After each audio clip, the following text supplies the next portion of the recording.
This is my year update on the Jeep Rubicon. Got the Stinger, rigid lights, Gladiator tires, 37, 1350s, 22s, Rockstars, 22s by 12s, rock lights all the way around, Skyjacker 4-inch lift,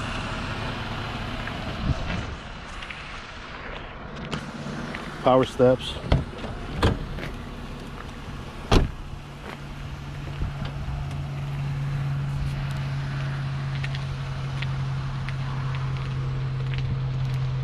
got the reinforcement from Mopar.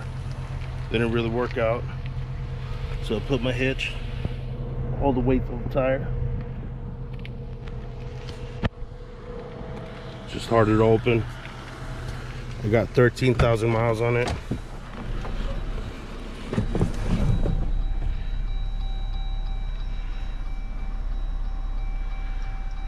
Got no complaints on the Jeep. Works out pretty good.